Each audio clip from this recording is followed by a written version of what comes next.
Pocket FM. To unlock all the episodes, click the link in bio. Across the manor in the courtyard, Nathan finished his last strike with his practice sword. He slowed his breathing as he wiped sweat from his face with a small, clean rag. As he set the rag down, he found Amelia standing right in front of him with a smile on her face. Nathan couldn't help but flinch at her sudden appearance as she giggled. All that training, and I still got the drop on you, huh? I knew you were here.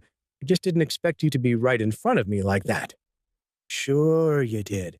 Anyway, lunch is ready. Nathan grinned. Amelia, you know you don't have to wait up to eat lunch with me every day.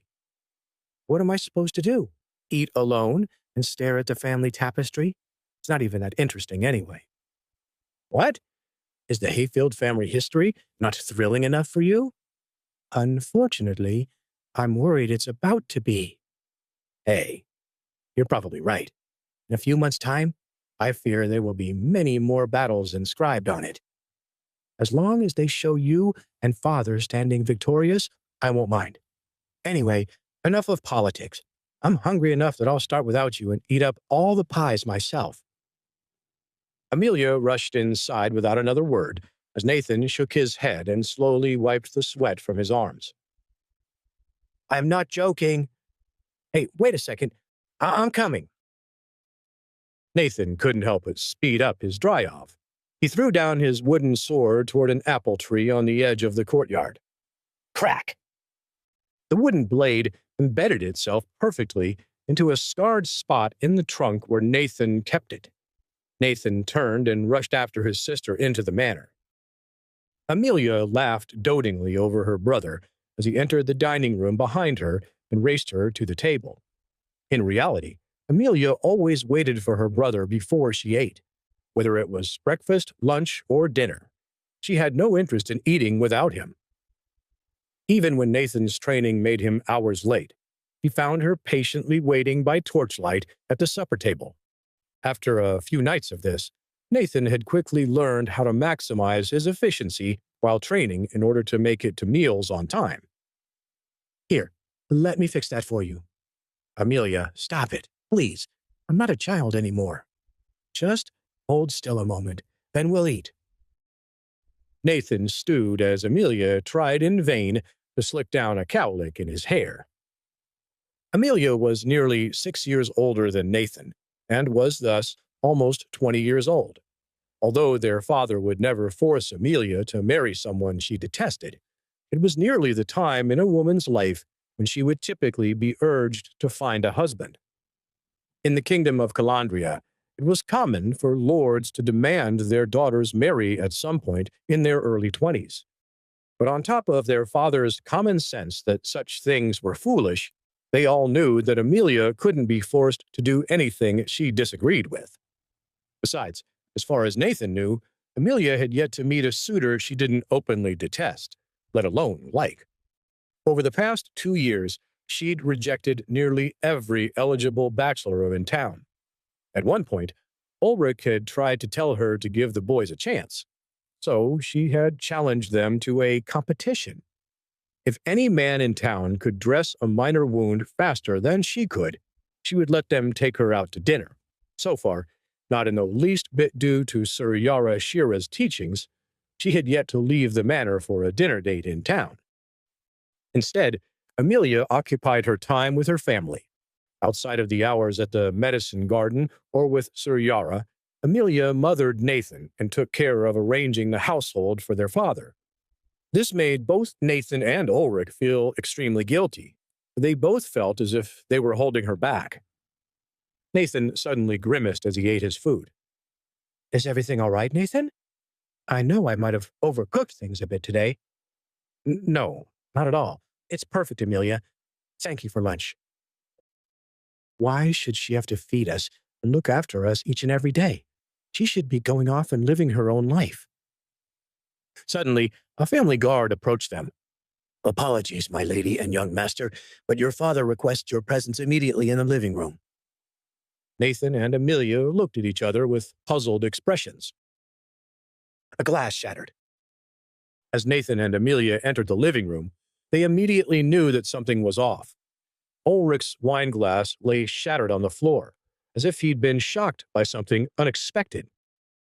Nathan approached his father and Podrick, both of whom were seated at a table across from two other people. From their position, Nathan couldn't see the faces of these two others. As the two turned around to meet his gaze, Nathan saw that they were a father and son. Other than that, and the fact that they were both dressed extravagantly in white robes, Nathan knew nothing about them. Podrick stood up as they came closer and formally saluted them both. Young Master Hayfield and Lady Hayfield, it is an honor to be in your presence. I'm sorry to disrupt your meal. Nathan nodded his head and narrowed his eyes. Podrick's always formal at first, but in a matter of moments, he'd usually be chuckling along to Father's jokes. But this time feels different. Like he's afraid of being too casual around those two. Wherever they are, they're definitely outsiders. Ulrich cleared his voice as he introduced Nathan to the two strangers in white. Nathan, this is Carlton Crane and his son John. They're traveling merchants who once lived in Dunshire before you were born. Oh, please, Ulrich. You make us sound as if we were nothing more than pence-pishing Podrick over there. House Crane runs one of the wealthiest merchant businesses in all of Godric's land. It would be an exaggeration to say that our number of followers and our hordes of riches rival even some of the stronger noble families in the fiefdom. You might consider us nomadic lords without the title, or now, at least. Nathan tried to appear impressed, so as not to embarrass his father or cause an issue. Wow, that is remarkable. Good for you. Carlton plastered on a smile and nodded, covering up his vile innermost thoughts. Ah, what a cocky little runt. Once House Raven's done with you, I'll be sure to wipe that smirk off your face. If they only knew that I recently discovered that my family was, in fact, distantly related to the High Lord Raven himself. Carlton was wise enough to know that the High Lord Raven had suddenly found a shared ancestor with the Cranes solely because of his desire to destroy the hayfields, but nevertheless, the connection was real. If House Raven backed the Cranes and convinced them to challenge the hayfields for their seat at the nobility examinations, the Ravens would essentially gain access to the medicinal gardens without directly confronting the hayfields in front of the Lightstones.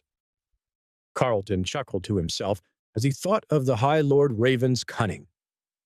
Even after Mr. Crane promised Lord Byron Clay his vengeance, he'd still rather give House Crane a chance at taking the hayfields down first, also he can avoid dirtying his hands. What a crafty ally I've made. It's a pleasure to finally meet you, Nathan. My son John here has told me many great things about your exploits. It was then Nathan finally recognized John from the Academy of the Mystic Blades. He had always been a meat-headed lackey of Cedric Raven. There were even a number of times Nathan remembered John bullying him. Whether it was laughing at Jason's cruel jokes or spreading unfounded rumors about his father and sister, all Nathan knew for certain was that he instantly disliked John, who scoffed at the simple room as if it were crawling with worms. Ulrich coughed uncomfortably. So, Carlton, what brings you to my manor? The future of the hamlet of Dunshire, my lord. Its continued safety is all that I wish to discuss. Please subscribe to the Pocket FM YouTube channel and press the bell icon for instant notification. Check out our channel for more such exciting shows. Pocket FM. To unlock all the episodes, click the link in bio.